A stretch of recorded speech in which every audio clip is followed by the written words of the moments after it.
بہت best diet اور ذاتی طور پر میری محبوب غذا بھی رہی ہے، اور انبیاء علیہ السلام بھی اس چیز سے بڑا ان کو شغف رہا ہے کہ وہ اس کو کھاتے تھے، مکھن۔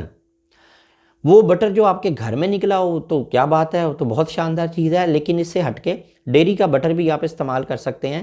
تو آپ روٹی کے اوپر مکھن رکھیں، گرم گرم روٹی پر، اس پہ تھوڑی سی شکر ڈالیں اور اس کے ساتھ آپ روٹی کھائیں۔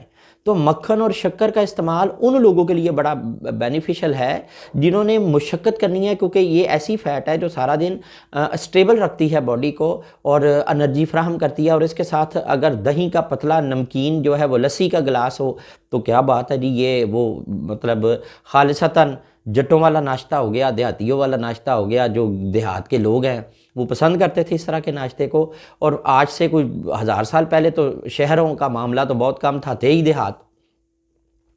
اچھا، اس کے بعد وہ لوگ جو کھانے کے بعد یا ناشتے کے بعد چائے پینے کے عادی ہیں، وہ سحری میں ایسی چائے کا استعمال کریں کہ جس میں دودھ کی مقدار کم ہو، چینی کی مقدار کم ہو اور پتی بھی مناسب ہو۔ بہت زیادہ اسٹرانگ چائے جو ہے اس کا استعمال نہ کریں۔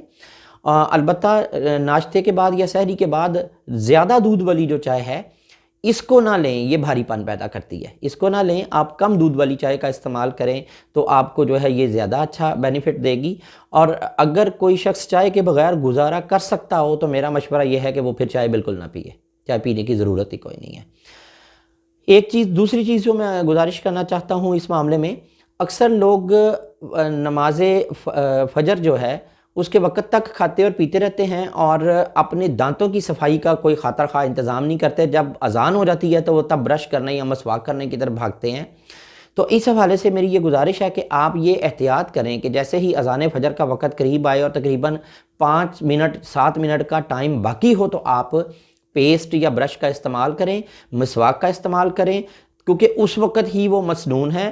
اس کے بعد روزے کی حالت میں چونکہ اس کی اجازت نہیں دی گئی ہے، اس اعتبار سے کہ حلق میں اس کے جانے کا احتمال ہے، حلق میں اس کی اسمیل یا ذائقے کے جانے کا احتمال ہوتا ہے، تو اذان کے شروع ہونے سے پہلے دہن کو صاف کریں، منہ کو خوب اچھی طرح صاف کریں۔ تو اس سے بھی ایک بہت بڑا بینیفٹ آپ کو یہ ملے گا کہ روزے کے درمیان پورا دن جو آپ نے گزارنا ہے، آپ کے منہ میں ایسی بو پیدا نہیں ہوگی کہ جو آپ کے لیے مسئلہ پیدا کرے۔ یہ ناظرین سحری کے حوالے سے کچھ باتیں تھیں۔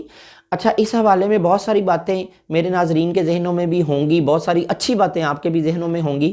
اگر اپنا آپ فیڈ بیک دیں اور وہ باتیں آپ ہم سے شیئر کریں تو میری یہ کوشش ہوگی کہ میں اگلے کلپ میں آپ کی شیئر کی ہوئی باتوں کو بھی جو ہے وہ منظر عام پہ لاؤں، اپنے ناظرین کے ساتھ شیئر کروں۔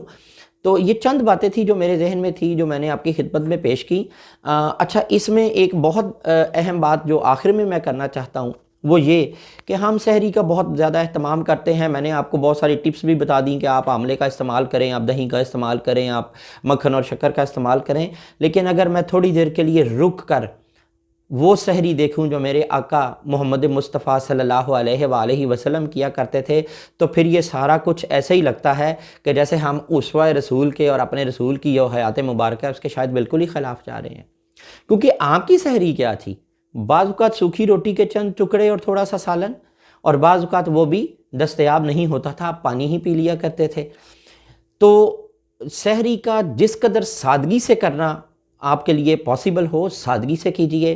سوکھی روٹی کھانا زیادہ بہتر ہے بنسبت گھی کے پراٹھے کے، اور سحری کو اس طرح کیجئے، کوشش کیجئے اس طرح کرنے کی کہ جیسے ہمارے آقا علیہ الصلوۃ والسلام کیا کرتے تھے۔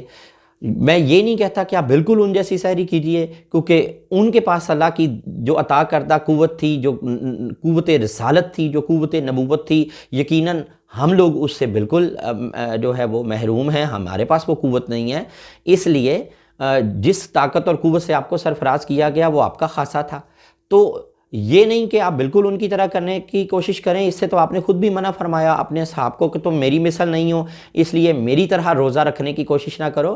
لیکن یہ بھی نہ کریں کہ ہم پیٹ پالنے کے چکر میں پڑ جائیں۔ میں نے دیکھا ہے لوگ رمضان کے اندر باقی سال سے 3 گنا زیادہ ڈائٹ کھا جاتے ہیں۔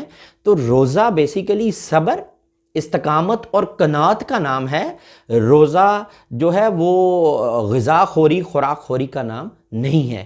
تو کوشش کیجئے جو کھانا آپ عام روٹین میں کھاتے رہے ہیں اس کھانے سے تجاوز نہ کیجئے، سادہ کھانا کھائیے، اور اگر اللہ نے آپ کو وسائل عطا کیے ہیں تو کوشش کیجئے اپنی سحری کو بہت بہترین کرنے کی بجائے اپنی سحری کو تھوڑا سادہ رکھ کر اپنے کسی غریب ہمسائے، رشتہ دار، عزیز یا دوست کی سحری کروا دیجئے۔ یہ یقیناً ایک ایسا عمل خیر ہے جس کی جزا اور جس کے اجر کا صرف اللہ پاک جانتے ہیں، ہم اس کے اجر اور جزا سے بالکل واقفیت نہیں رکھتے۔ میری بہت ساری دعائیں ہیں اپنے ناظرین کے لیے، اپنی قوم کے لیے، اپنے وطن کے لیے۔ یہ آنے والا جو پورا مہینہ ہے رمضان کا ہمارا، یہ سلامتی سے گزرے، یہ میرے ملک کے لیے رحمتوں کا باعث ہو، میرے ناظرین کے لیے رحمتوں کا باعث ہو، میرے سرکار کی ساری امت کے لیے رحمتوں کا باعث ہو، اللہ پاک کی رحمتوں کا نزول ہو۔ اللہ تعالی ہم سب لوگوں کی مغفرتیں قبول فرمائے، ہمارے اس عمل کو قبول فرمائے۔